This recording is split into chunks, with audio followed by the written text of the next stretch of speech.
Class 10th के बच्चों का मैं स्वागत करता हूं। आप लोगों ने जो ज्योग्राफी का चैप्टर फर्स्ट पढ़ा था, that is resources and development, and we are on the point and the topic of resources planning in India. ये भारत में जो रिसोर्स प्लानिंग के तौर तरीके हैं, ये सब इसमें बताए गए हैं। आप लोग देख सकते हैं, दिस इज़ द पॉइंट जहाँ दिया गया है, resources planning is a complex process, it involves 3 stages. जो रिसोर्सेज प्लानिंग होता है ना, वो काफ़ी, इसका जो प्रोसेस है वो काफ़ी कॉम्प्लेक्स है, काफ़ी डेलिकेटेड है। इसमें बताया गया है कि इसके 3 स्टेज होते हैं। सबसे पहला, identification and inventory of resources across the region of the country, मतलब कि कहाँ से वो प्राप्त हो रहे हैं, उसको पहचानना भारत के अपने देश के किसी भी क्षेत्र से। This involve surveying, mapping and qualitative and quantitative estimation and measurement of the resources. इसके तहत क्या होता है कि उसकी क्वालिटी कैसी है, सर्वे किया गया, मैप बनाया गया और कितने मात्रा में है, इन सभी का अंदाज़ा लगाया जाता है।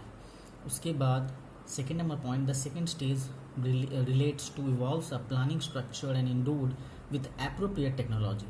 सेकेंड स्टेज जो होता है उसमें कि किस प्लानिंग के तहत वहाँ से उसको नई नई तकनीकों के आधार पर, अपने तकनीकों के आधार पर उसको वहाँ से निकाला जाए। स्किल्स है, institutional setup for the implementing resource development plan. तो तरह तरह की about the skills, institutional setup है, मतलब औद्योगिक संस्थान हो गए, ये सब का जो इसमें बराबर इसमें बदलाव और संशोधन आता है, जिसको बोलते हैं अपडेट होना। ये अपडेट अपने आप को करता रहता है ताकि इसके प्लान जो हैं वो चेंज होते रहें और नए नए तौर तरीके अपनाए जाएँ। Third number, in the third stage the resource development plans are match with overall national development plans, मतलब कि ये जो कार्य करने का तरीका होता है रिसोर्स डेवलपमेंट के बारे में, वो किसी राज्य का हो या या फिर किसी लोकल क्षेत्र का हो, वो पूरे देश के नियमों के साथ ही मैच करता है। सेम, मतलब सेम वे की तरह पर ये काम करता है। India has made concerted effort for achieving the goals of resources planning right from the first 5-year plans launched after independence। Bharat ने मतलब कहा जाए तो भारत बहुत तरह के लक्ष्यों को प्राप्त कर चुका है रिसोर्स प्लानिंग के क्षेत्र में, है ना। और इसके लिए ये जो है प्रथम पंचवर्षीय योजना से ही, जो हमारी आज़ादी के तुरंत बाद लागू हुआ था, वो मतलब उसी समय से इसमें हमारे रिसोर्सेज प्लानिंग में काफ़ी अच्छे काम किए जा रहे हैं और लक्ष्य को पाया जा रहा है। अब इसमें देखिए, ये पैराग्राफ जो है ये बताता है कि जो रिसोर्सेज जो भी प्राप्त होते हैं वो किसी क्षेत्र के मतलब वास्तविक हालात को दर्शाते हैं, है ना। But mere availability of resources in the absence of corresponding change in technology and institution में hinder development, मतलब कि यहाँ पर ये भी बताया गया है कि कोई ज़रूरी नहीं है कि हर बार जो है वहाँ पर रिसोर्सेस और इन सब चीज़ों का भंडार ही मिले, सभी तरह की चीज़ें प्राप्त हों। ये भी हो सकता है कि जो चीज़ के बारे में हम लगे, एस्टिमेशन हमारा हो कि वहाँ पर एक भंडार होगा, लेकिन वहाँ पर बहुत कम मिल सकता है। There are many regions in our country which are rich in resources but this regions are included in economically backward regions. बहुत सारे ऐसे क्षेत्र हैं हमारे देश में जो रिसोर्सेज के मामले में काफ़ी धनी हैं, लेकिन एक्चुअली में वो जगह जो है, वो राज्य कहें, वो क्षेत्र कहें, वो बैकवर्ड आता है। बैकवर्ड रीजन मतलब काफ़ी पिछड़ा हुआ है। On the other hand there are some regions which have a poor resources base but they are economically developed. और उसकी तुलना में अगर अपोजिट बात करें तो कुछ ऐसे क्षेत्र हैं जहाँ पर रिसोर्सेज बहुत कम मात्रा में है, लेकिन उनका जो आर्थिक विकास दर है और अर्थव्यवस्था है बहुत मजबूत है, विकसित है। तो ये जो है हमने यहाँ तक इसको समाप्त किया है। अब देखें यहाँ पर कि यहाँ दिया, can you name some resources rich but economically backward regions and some resources poor but economically developed regions. जो भी हमने सवाल किया, जो भी यहाँ बताया गया, उसी संबंधित क्वेश्चन है।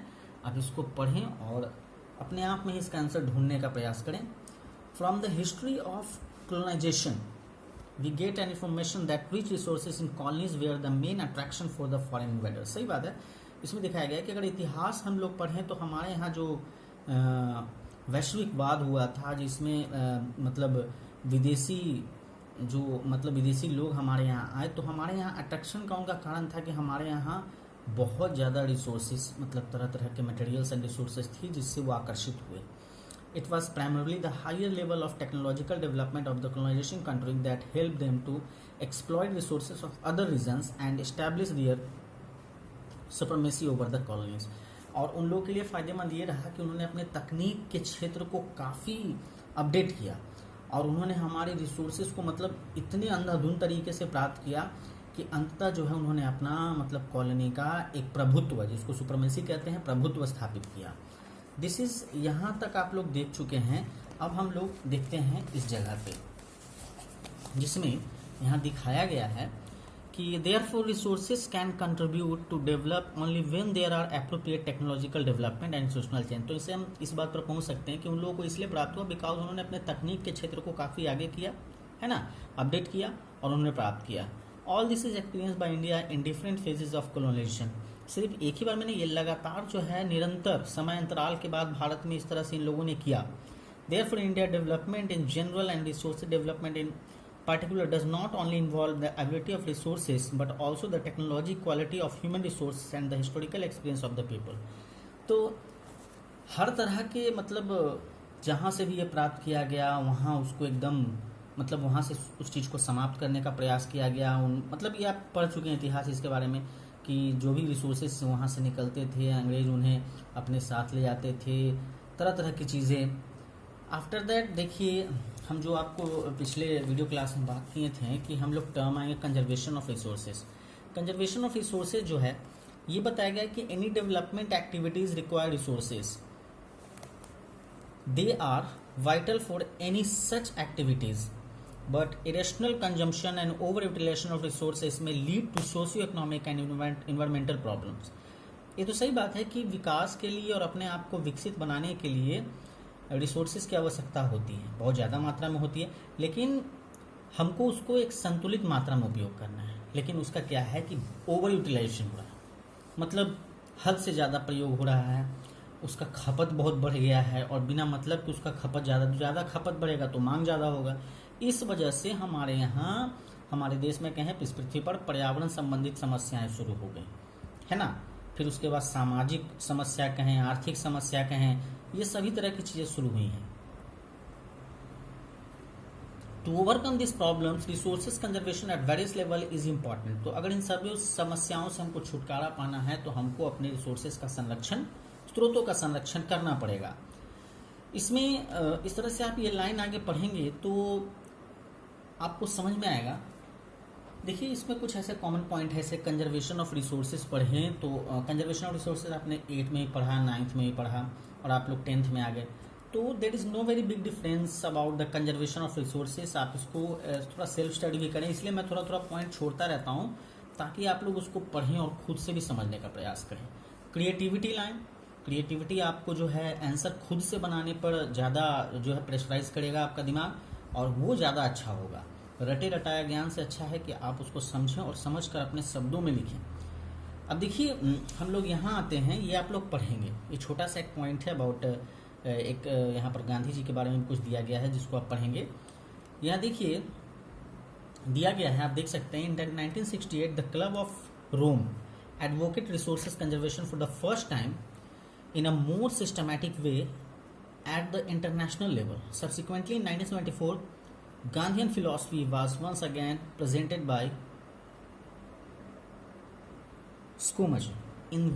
Was one again presented by Schumacher in his book Small is Beautiful. तो ये देखिए मतलब यहाँ पढ़ेंगे तो आपको समझ में आएगा कि गांधी जी के विचारों से प्रभावित सिर्फ हमारा देश नहीं था, दूसरे देश भी प्रभावित हुए. वहाँ कैसे उनके सिद्धांतों को एक वकील ने जो है अपने किताब के माध्यम से दिखाया, जिसमें ये जो है मतलब बुक का जो हेडिंग दिया गया था, जो शीर्षक रखा गया था वो स्मॉल इज़ ब्यूटीफुल था. The seminal contribution with respect to resources conservation at the global level was made by the Brundtland commission report. This is the report जिसमें वैश्विक स्तर पर स्रोतों के संरक्षण की बात दी गई थी. इसमें 1987 this report the concept of sustainable development. Sustainable development आप लोग पहले पढ़े हैं, इस लेसन में भी आया था, हम लोग इस पर बात किए. सस्टेनेबल मतलब ना एक स्थिर प्रगति जिसमें हम लोग हर एक चीज़ का इस्तेमाल बैलेंस वे में करते हैं. है ना। बैलेंस में मतलब कि जो उसका ज़्यादा इस्तेमाल ना करें, ओवर कंजम्पशन ना करें, उसको समुचित तरीके से उसका उपयोग करें, ओवर यूटिलाइजेशन ना करें। अब देखिए यहाँ दिया गया है, the report also advocated it as a means for resource conservation which was subsequently published in a book entitled Our Common Future। तो इन्हीं सब चीज़ों को जो है आगे बढ़ा करके फिर संरक्षण के नियमों को प्रतिपादित करने के लिए और एक बुक लॉन्च की गई थी जिसका नाम था our common future. Another significant contribution was made at the Earth Summit at Rio de Janeiro, Brazil in 1992। और 1992 में इन्हीं पर्यावरण को बचाने, स्रोत को बचाने के लिए जो एक अर्थ समिट हुआ था वो रियो डी जेनेरियो ब्राज़ील में हुआ था 1992 ईस्वी में। अब देखिए यहाँ पर आपको एक चीज़ दिखेगा, छोटा सा पॉइंट है, वो है लैंड रिसोर्सेस। अब देखिए इसमें हम आपको एक बात बताना चाहेंगे, हम आपको पहले भी बोले हैं कि इसमें आप जो है पढ़ेंगे तो आपको क्या समझ में आएगा और इसमें क्या पढ़ना होगा। सबसे पहले कि ज़मीन जो है हमारा सबसे बड़ा स्रोत है, जहाँ से हम लोग अनाज प्राप्त करते हैं, जहाँ से हम लोग तरह तरह के रिसोर्सेज प्राप्त करते हैं। तो उसमें हम कुछ आपको ओवर लाइटली कुछ बताना चाहेंगे, जिसमें आप देखें यहाँ दिया गया India land under important relief features. मतलब भारत की ज़मीन किस तरह से विभाजित है, वहाँ क्या है। देखिए यहाँ पर 27% प्लेट्यूज हैं, 30% माउंटेन्स हैं एंड 43% आर प्लेन्स। तो यहाँ पर ये दिया गया है। अब इसका यूटिलाइजेशन कैसे होता है यहाँ पर आप देख सकते हैं, this is the land utilisation. कौन कौन सी चीज़ें, ऐसा नहीं है कि सभी चीज़ों पर खेती हो रही है फिर लोग अपने फायदे के लिए उसका उपयोग कर रहे हैं, लेकिन इसमें कौन कौन सी चीज़ें हैं वो दिए गए हैं, पर समझाया गया है। The purpose for which land resources are used as, मतलब यहाँ जो आप देख रहे हैं ब्लॉकेज देख रहे हैं, ये आखिर यहाँ जो ग्राफ टाइप का बनाया गया वो किस तरह से बटा हुआ है। तो हम देख सकते हैं कि उद्देश्य जो है हमारे जमीन का, जो जमीन को ऐसे भू को जो स्रोत बनाया गया है, तो उसका क्या क्या प्रयोग है। तो पहला देखिए नेचुरल वे में फॉरेस्ट है, ठीक है। सेकेंड आप देख सकते हैं land not available for cultivation. कुछ ऐसे भी जमीन होते हैं ना जिस पर सिंचाई नहीं हो सकती और वो अवेलेबल नहीं होते हैं खेती के लिए, तो उसको हम लोग बैरन या वेस्ट लैंड कहते हैं, व्यर्थ या बंजर भूमि कह सकते हैं। फिर उसके बाद है land put to non agriculture uses, example building, roads, factories. फिर वैसे भी जमीन तो होते हैं जहाँ पर खेती नहीं पॉसिबल है, नहीं करने के लिए वहाँ जो है वहाँ नहीं दी जाती है। जस्ट लाइक वो हमारे इंफ्रास्ट्रक्चर कंस्ट्रक्शन जोन से, जिसमें देख सकते हैं बिल्डिंग्स बनाए गए, रोड्स बनाए गए, फैक्ट्रीज बनाए गए।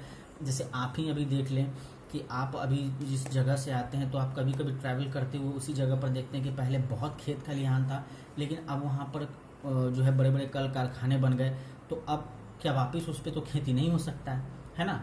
वो तो अब जोनल जो है उसका तय कर दिया गया इंडस्ट्रीज के लिए, तो वहाँ पर खेती नहीं हो सकती। इस तरह से हम लोग थर्ड नंबर पॉइंट पे आएंगे, देखेंगे other uncultivated land excluding fallow land. इसमें देख सकते हैं कि और भी ऐसे असिंचित भूमि हैं जिसका उपयोग खेती के लिए नहीं होता है। जैसे स्थायी तौर पर पास्चर और ग्रेजिंग लैंड है, जहाँ पर जानवरों को चराया जाता है। ये छोटे जंगल, झाड़ी, शर्ब्स इस तरह के होते हैं। Land under miscellaneous trees, crops, groups not including net shown area. इसमें कुछ ऐसे वर्ड्स आए थे जो आप लोग हम पिछले क्लास में आपको नोट्स के रूप में दिए हैं, जिसमें आप लोग उस जो ग्लॉसरीज था उसको आप लोग पढ़िएगा, उसमें समझ में आएगा। आप इसको अंडरलाइन कर लीजिएगा, फिर से नोट कर लीजिएगा। नेक्स्ट शोन एरिया आप लोग पढ़ेंगे जरूर से। कुछ ऐसे भी जगह होते हैं जहाँ पर स्पेशल टाइप के ट्री या कुछ भी लगाए जाते हैं जो मतलब हमारे फसल और सिंचाई के वास्ते तो उसको नहीं रख सकते, लेकिन वो हमेशा वो उसी तरह की चीज़ के लिए होते हैं। Culturable waste land which are left uncultivated for more than 5 agricultural years, मतलब कि ऐसे ज़मीन जो लगभग 5 वर्षों से उस पर खेती नहीं हुई हो, तो वो भी जो है बहुत ज़्यादा समस्या होती है उस पर खेती करने में। उसको भी हम लोग लगभग असिंचित क्षेत्र में रखते हैं। अब देखिए फैलो लैंड्स की बात की गई, इसमें है करेंट फैलो लैंड क्या है भाई, the land left without cultivation for 1 और लेस देन 1 एग्रीकल्चरल ईयर। मतलब एक ऐसा ज़मीन जिसपे एक या उससे थोड़ा ज़्यादा समय तक, 1 साल तक या थोड़ा ज़्यादा साल तक जो है खेती नहीं किया गया, 1 या 1.5 साल तक नहीं किया गया हो, तो उसको भी खेती के लिए तैयार करने में थोड़ा समय लगता है। Other than current fallow the land left uncultivated for the past 1 to 5 agricultural year, और ऐसा ज़मीन जो 1 से 5 वर्ष तक उस पर खेती से संबंधित कोई कार्य ना हुआ हो। अब देखिए हमने आपको बताया था नेट सोन एरिया पढ़ने के लिए दिया भी गया है, the area which is sown more than once in an agriculture year, मतलब एक ऐसा क्षेत्र जहां पर एक ही साल में एक से ज्यादा फसलें लगाई जाती हैं वो नेट सोन एरिया में आता है और उसको नेट सोन एरिया कहते हैं। इसको हम लोग ग्रॉस क्रॉप्ड एरिया भी कहते हैं, दूसरे शब्दों में नेट सोन एरिया को ग्रॉस क्रॉप्ड एरिया भी कहा जाता है। ठीक है, अब यहाँ पर जो पॉइंट है ये आप लोगों को पढ़ना है, land use pattern in India, ये आप लोग पढ़ेंगे। और हम लोग अगले क्लास में लैंड यूज पैटर्न के साथ साथ आप लोगों को 2-3 पॉइंट पढ़ना है। पहले land use pattern in India पढ़ना है, उसके बाद land degradation and conservation measures, ये 2 पढ़ेंगे। इस ग्राफ को समझेंगे आप लोग, देखिए अपने खुद से समझने में काफ़ी आपको समझ में आएगा। फिर उसके बाद हम लोग इसको डील करेंगे, तो हो सकता है जो कुछ मतलब हम लोग के दिमागों में थोड़ा प्रॉब्लम है, नहीं समझ में आ रहा, तो उसको आप दूर कर सकते हैं, क्योंकि आप अपने उस पॉइंट को पकड़े हुए रहेंगे जहाँ आपको नहीं समझ में आ रहा होगा। ओके, तो हम उम्मीद करते हैं कि आप ये दोनों पॉइंट जो हैं, एक हमारा लैंड यूज पैटर्न है ना इन इंडिया, और दूसरा जो हमारा पॉइंट है वो है land degradation and conservation measures with this graphics, आपको पढ़ना है। उसके बाद हम लोग मिलेंगे और आगे बात करेंगे। तब तक के लिए आप लोग पढ़ते रहें, बाय।